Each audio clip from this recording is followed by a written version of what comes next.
Let's hear from Aaron Rodgers, shall we, on bouncing back and getting the win in week 2. In the week, you said that there wasn't a change in preparation, but was there a change in attitude, especially after some of you guys said maybe there was some overconfidence going into the same team? I don't know. I just guess I think we maybe tried to show that we cared a little bit more tonight. Obviously you cared last week, but do you feel like it looked like you didn't last week? Is that kind of what you're implying? How do you take that? I just think people like to say a lot, and it's nice to come back in here after a game like that. Aaron, because you mentioned it, did the national conversation irk you over the past week? Did it bother you? Obviously, you were aware of what was being said about caring. I'm aware of it because of Tom. Tom keeps me aware of these things. I know it's only my first reference to him, but I think that there's even more now than when I started playing. There's so many overreactions that happen on a week-to-week basis. So it's nice to come out and have a good performance and get the trolls off our back for at least a week. See, I like that because it shows that he does have human reactions like the rest of us do to whatever happens. Sure. But the reality is, Chris, everyone said what they said based on last week's game because they sucked. Yeah. But it wasn't unfair. It was fair. Well, yeah. It was now, some of it was over the top. I don't know if you saw the clip from your dad's show on CBS. Yeah. Your dad was the only one who didn't go all in. Nate Burleson and Bill Cowher went all in on Aaron Rodgers. I'd never seen anything like that before.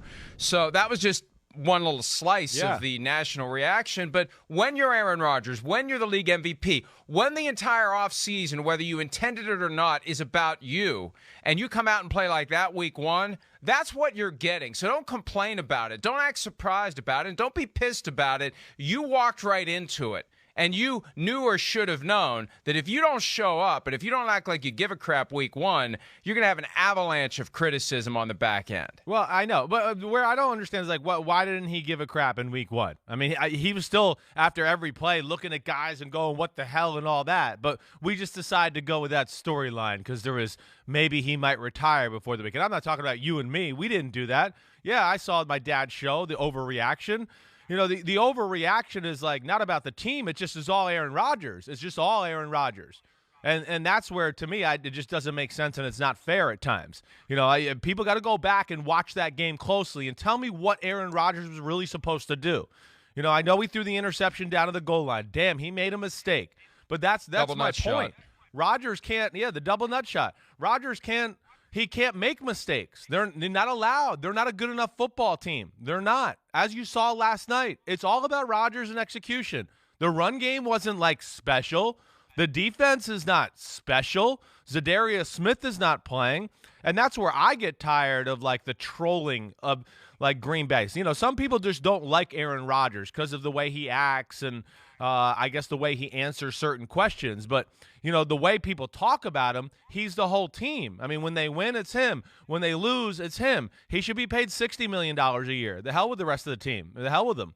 Because that's the way everybody treats him, and that's where I don't understand it at times, and that's where I think it goes over the top. He's aware of it. He handled it fine there in that press conference. I think he passed your test, right? And, like, the last thing I'd like to say here, just to button this up, is Aaron Rodgers didn't cause this problem in Green Bay. Green Bay did. He's allowed to act like this. Any other superstar quarterback that got treated, lied to, has been crapped on through their career, no free agents, no big-time talent around them, they would all act like this. They would probably worse. So that's where I don't like it, and that's where I will defend him, and that's all I got to say about that right now. But I think the pushback on that is when you let it linger the entire offseason, and if you're telling the truth, you don't make a decision as to whether or not you're going to show up until the weekend before the start of camp, and you're 50-50 entering the weekend, Sure. And you see what we saw 9 days ago, it doesn't take a whole lot of dexterity to put the needle and thread through the popcorn to get to the point where you ask yourself, is he really all in? Does he regret that he showed up? Did he just make the decision because you know what, I don't want there to be some big storm of something other than rain because I don't show up for the start of camp, even though I'm really not sold on being there. That was all fair when we saw the product of week 1. And when we heard him say they were lacking in energy because, as we both agreed last week, how in the hell are you lacking in energy for the first game of the regular season? But it was different last night. They found a way to get the lawnmower started last night. They kept a bad situation from becoming worse. I expected them to win. I was curious as to whether or not they would pull it off. And when it was 17-14 at the half, I'm thinking, hey, maybe they are in trouble here. Yeah. They're scoring points at least. Their offense has shown up, but their defense under Joe Barry was not looking good.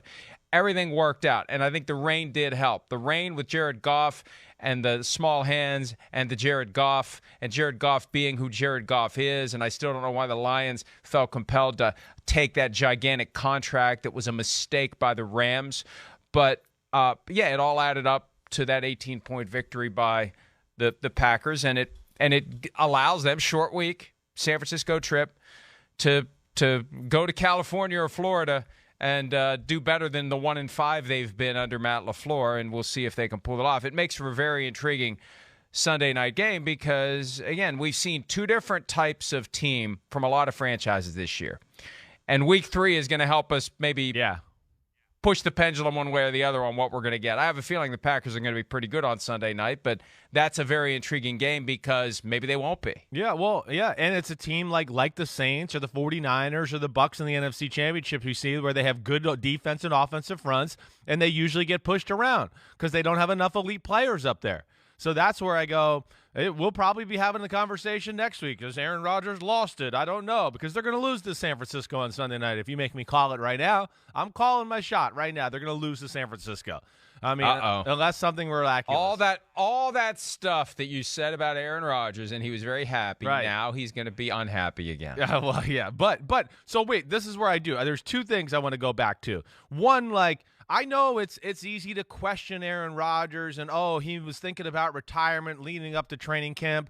But there was 45, 50 days in between then. And he was all in on football. And nobody was questioning him in Green Bay. All right?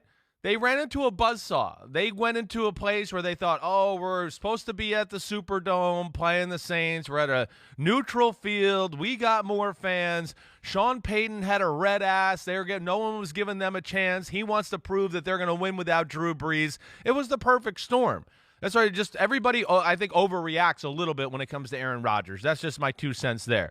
Then, back to the game, yes, Rodgers and company executed on the offensive side of the ball, but how can you really feel good about Green Bay? Really go, oh, man, I feel good now. Man, I mean, Rodgers was executing against a bunch of no-names in the Detroit Lions secondary, whoop-de-doo, okay? And I'm not trying to be disrespectful, but you know what I mean. Not national superstar household names in Detroit, right? Not now. They're building something. And there they are. Okay, they go down and score on the first drive of the second half. I mean, Detroit goes right down the field. They're in field goal range. They go for it on 4th and 1. Goff misses the throw. Then it's back to the Packers driving down the field, and then it's Goff fumbles the ball on the snap, right? And that was kind of night. I believe that's how it went down. That was the moment, right? And that was the moment. Snap, short field. That was the moment. But I don't sit there and go oh man, I feel better about Green Bay. They're dominant. They're back. No, again, you know my feelings. It's all too much on one guy getting in the perfect play at the line, making the perfect throw. Matt LaFleur making the perfect play design in the lab during the week. And, if they can't do that, that's where I question them because they're not just going to beat you with pure talent and brute force. That's my biggest issue with Green Bay. And I don't disagree with any of that. They were fully expected to win that game and win it handily last night. That's if they don't, then it's the 5-alarm fire for the Green Bay Packers. If they would have lost to the Lions and had back-to-back regular season losses for the first time under Matt LaFleur, and a Lions team they've mastered over the years, a Lions team that is still in shambles as it rebuilds from one culture into another, yes, it would have been something that would have caused a lot of us to say, see, Week 1 wasn't a fluke, but I think for now we can say it was a fluke, but the question is how good is this Packers team relative to the other good teams? They beat a bad team.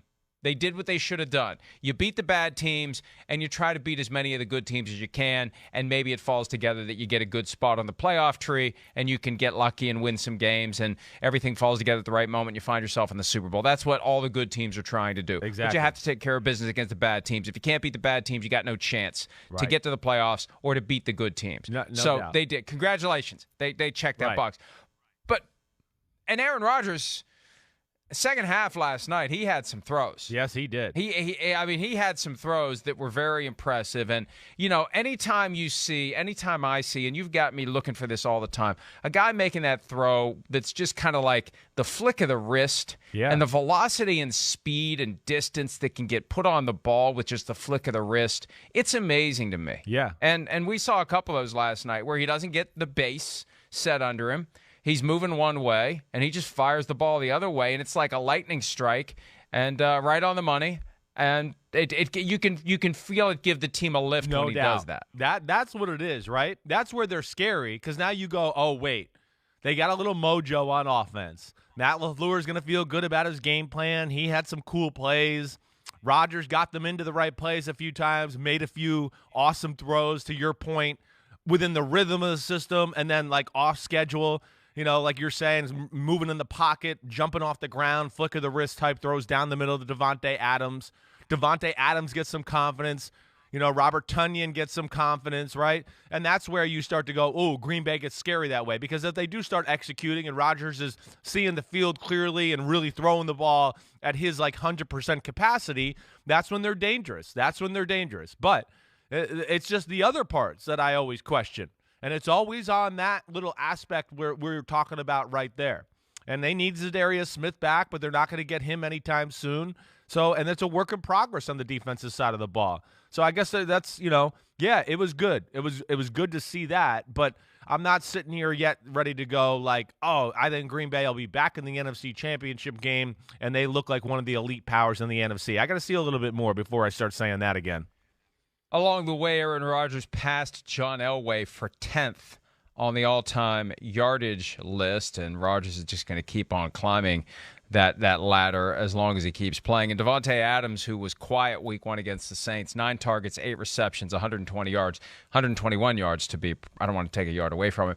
And he made a great catch on one of those Rodgers flick of the wrist throws. Yeah. It was high, and he twisted his body and jumped up and got it. And it's just, you can just feel the momentum. When Rodgers is kicking it in and whipping the ball around the way that he was, you feel that the Packers are the Packers, and they're going to keep doing what we have grown to expect them to do. That's the problem. To get back to the whole idea of Aaron Rodgers being criticized and dealing with trolls, when you are the MVP, when your team is as good as it's been, it creates an expectation that past results will lead to future performance. And when it doesn't, when you are a team that people are interested in, when you make yourself an interesting person, whether you deliberately are doing it, whether you're building a mystery or not, the way that he has conducted himself makes him that lightning rod, makes him that focal point.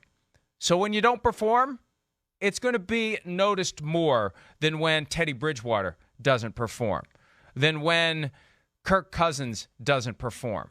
Because Aaron Rodgers has made himself into this crossover figure. Yeah. This guy who's bigger than the game, a Tom Brady type of a figure, a Patrick Mahomes type of a figure. So when you crap down your leg, as you would say, to borrow one of your phrases, and for lack of a better term, it's going to be noticed. So let's not be surprised. Yeah. That's the one thing. The indignant, the righteous indignation, that's disappointing to me, because Aaron is smart enough to know it goes with the territory. You're going to be the focal point of the league for much of the offseason because you're going through this public deliberation as to whether or not you're going to play, and you're pulling everyone's strings and, the puppet master and working it all out. And when you have a reputation for being smart, we assume that it's all very strategic, and you have this very high-profile position, and you have the game that you had week one. Don't be surprised that people are going to criticize you.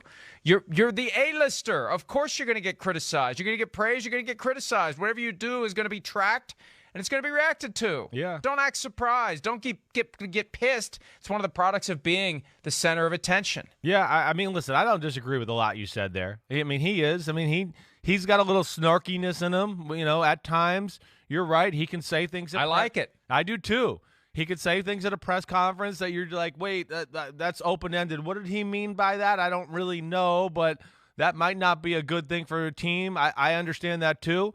I think where, if I'm in his shoes, where I get frustrated and where I get frustrated for him, having played football or growing up, with a dad who played football, and you see unfair criticism sometimes, is it's just always on him. The team got railed last week against the Saints, and it's just there's nothing about the rest of the team. It's just Aaron Rodgers.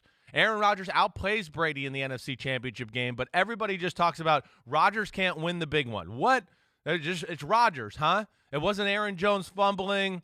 It wasn't, stupid defensive plays. It wasn't a holding that, maybe led to a pass interference or that wasn't a pass interference and got intercepted by the Bucs. I mean, I think that's where it's always that. It's the Seattle Seahawks, the greatest defense we've ever seen. He's up 18-7. None of the rest of the team helps him to win the game. He loses that. Everybody blames Aaron Rodgers. There's just so much of that all the time. And that's where I do at least have a little human compassion for him, because he is of that star status you're talking about, but doesn't have Tyreek Hill and Travis Kelce or Chris Jones or Andy Reid, for that matter, or Rob Gronkowski or Antonio Brown or Evans and everybody else. And that's where it's not fair, but we still hold them to the same standard with those guys and go, we expect you to be just as good as them or better. And I just want to say his team is not on the same planet as those two teams, and it's not fair to expect that from them on a week-to-week basis.